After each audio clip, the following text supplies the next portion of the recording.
Bonjour, nous allons interroger Monsieur Lagarde, professeur de sciences de la vie et de la terre de notre lycée, sur l'effet de serre. Monsieur Lagarde, la question est quel est le mécanisme de l'effet de serre? Monsieur Lagarde va nous l'expliquer. Alors, s'il y a effet de serre, c'est qu'il y a une atmosphère.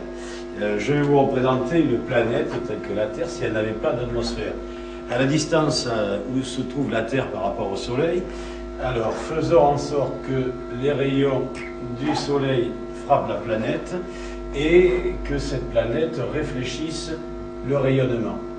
Résultat, sans atmosphère, le rayonnement s'échappant, la planète Terre a une température de l'ordre de moins 18 degrés Celsius.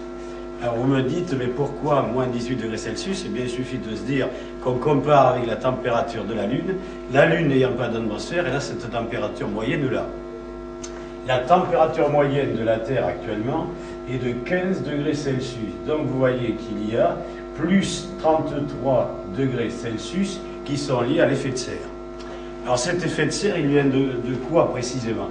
Dans l'atmosphère, il y a plusieurs molécules qui vont permettre de réaliser cet effet de serre. Alors, par exemple, je vous fais une molécule de CO2. Et cette molécule de CO2, eh bien, que va-t-elle réaliser par rapport au rayon qui est là? Ces molécules de CO2 et d'autres molécules de gaz à effet de serre vont retenir le rayonnement qui s'échappe de la surface de la planète. Résultat, elles vont ensuite réémettre vers la planète ce rayonnement sous forme de rayonnement infrarouge.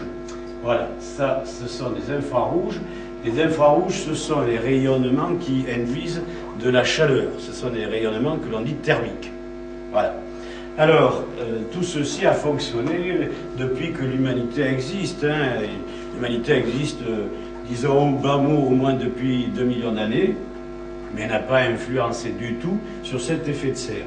Depuis la révolution industrielle, disons depuis environ 1850, il se trouve que l'homme rejette dans l'atmosphère, par l'intermédiaire de ses activités qui utilisent ce qu'on appelle des énergies fossiles, le pétrole, le charbon, le gaz naturel, des molécules de CO2, par d'autres activités des molécules de CH4. Alors, CH4 c'est le méthane, je n'ai présenté que 2 molécules à effet de serre, il y en a d'autres, mais ces deux-là sont parlantes. Cette molécule-là, je vous ai dit, c'est la combustion des énergies fossiles qui en est responsable, et elle est responsable des 3/4 de l'effet de serre, additionnel, c'est-à-dire que l'homme a rajouté dans l'atmosphère. Et celle-ci est d'un effet beaucoup plus grand, mais elle est beaucoup moins abondante. C'est tout, je pense. Ça va pour le... C'était donc